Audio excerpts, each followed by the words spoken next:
Ya, terasa cepat sekali ya. Eh, kita lanjutkan ya bagian yang ketiga ya.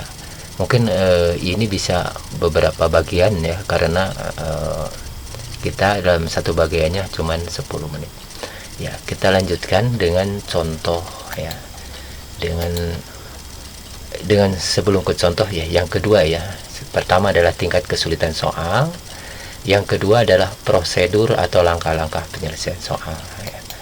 Nah, langkah-langkahnya ya kita urutkan ya sampai 4 langkah ya.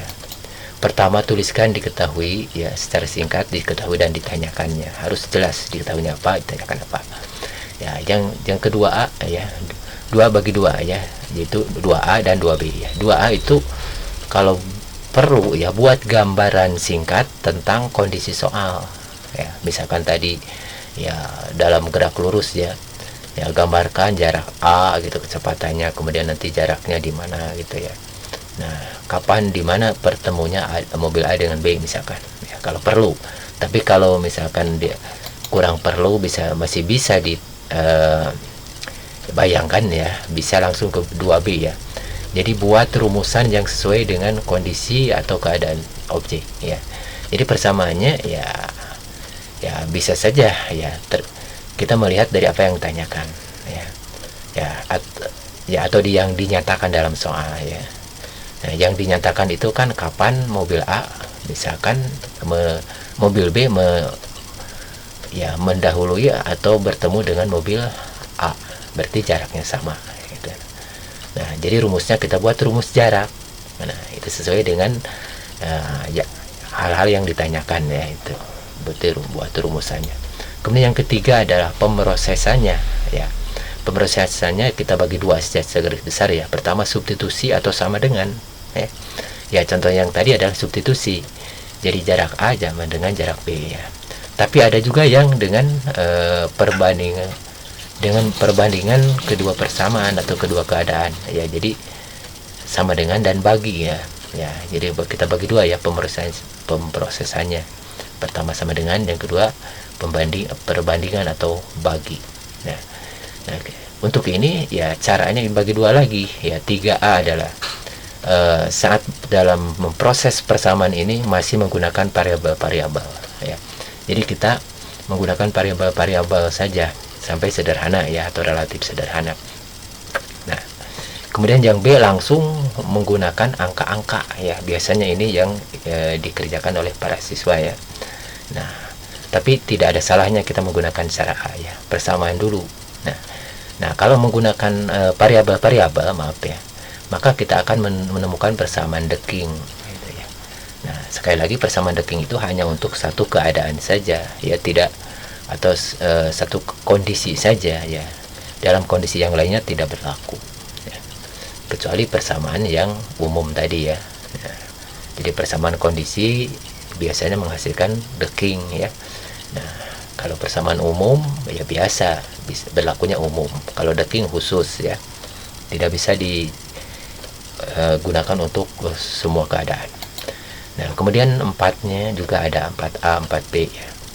Nah, 4A kalau kita masih menggunakan variabel-variabel ya, setelah rumusan itu menjadi sederhana, maka ya berarti kita sudah menjawab ya, paling tidak kurang lebih 80% ya.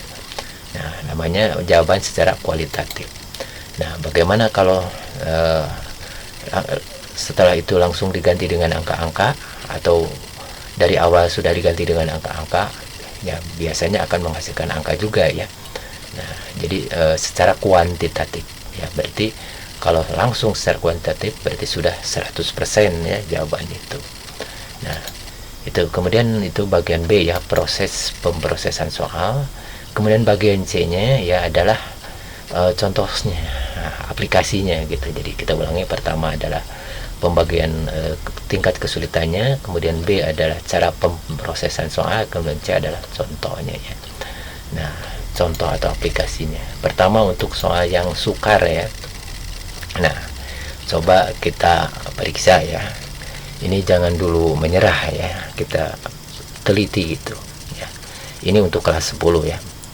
2 buah vektor yang sama ya, vektornya sama, itu P satuan misalkan vektor V1 dan vektor V2 ya, terpisah dengan sudut alfa. Jadi sudutnya alfa, keadaan 1 ya. Nah, maka resultannya adalah tetap V satuan. Jadi V dengan V dijumlahkan hasilnya V gitu ya. Nah, sedangkan jika sudut antara vektor 1 dan 2 tadi adalah beta, itu keadaan 2 kan, maka resultannya menjadi 2V satuan. Nah, maka tentukanlah ya sudut pertama alfa dan sudut yang kedua beta. Nah, itu kan. Jadi yang ditanyakan alfa dan beta. Nah, kita sudah tahu bahwa ini memiliki dua kejadian, dua fenomena ya. Nah, kemudian kita tulis diketahui ya. Langkah pertama tadi kan, tulis secara singkat besaran-besaran yang diketahui dan ditanyakan. Ya, diketahui V1 sama dengan V2 ya. Langsung saja ya, sama dengan V satuan. Nah, berarti keadaan pertama sudutnya alfa 1. Ya, alfa 1 sama dengan alfa ya. Tadi disebutkan keadaan pertama sudutnya alfa. Keadaan kedua sudutnya beta. Jadi alfa 2 sama dengan beta. Nah, jika sudutnya alfa 1 maka R1 sama dengan V ya. Jadi V ditambah V hasilnya V. Mungkin tidak ya. Bisa ya mungkin gitu ya. Nah, kemudian keadaan 2 yang sudutnya beta, V ditambah ya V1 tambah V2 yang sama ya. Hasilnya adalah 2V. Tentukan alfa dan beta. Nah, kalau kita misalkan langsung ya, tanpa menggambarkan boleh saja, nggak apa-apa ya. Nah, jadi buat rumusan yang sesuai dengan kondisi soal tadi ya, objek soal. Ya tentu saja resultan kan, rumusnya resultan. Berarti R1 ya, karena V1 dan V2 yang dijumlahkan berarti V1 kuadrat tambah V2 kuadrat. Mohon maaf ya, mohon maaf sekali ini saya lupa apa istilahnya, mengoreksi ya. Ini V2 ya, V1 dan V2 ya.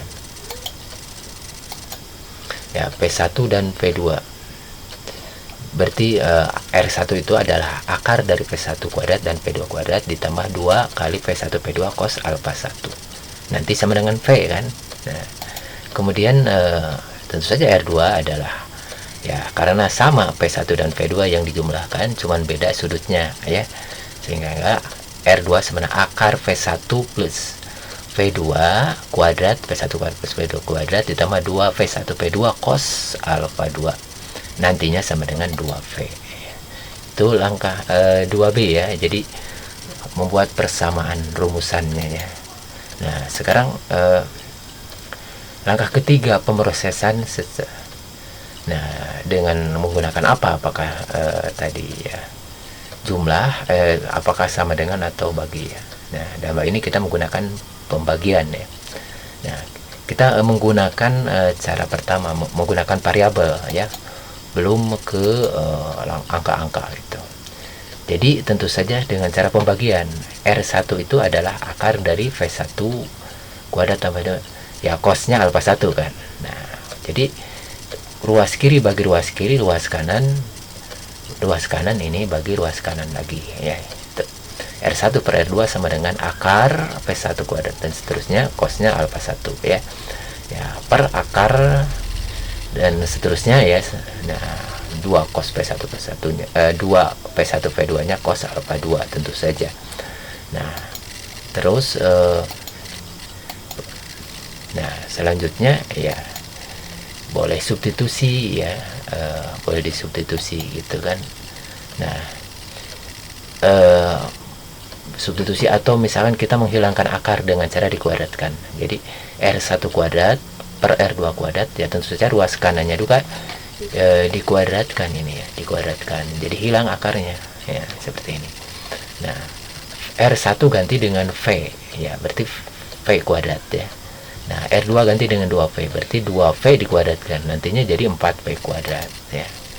Nah, itu jadi 4V kuadrat. Nah, jadi 1 kuadrat ya, 1 kuadrat kan 1 ya. nanti V kuadrat bagi V kuadrat ya, itu kan nanti V kuadrat di sini 4 V kuadrat, atau misalkan langsung ya masing-masing ya, duanya dikuadratkan, V nya dikuadratkan. Jadi hasil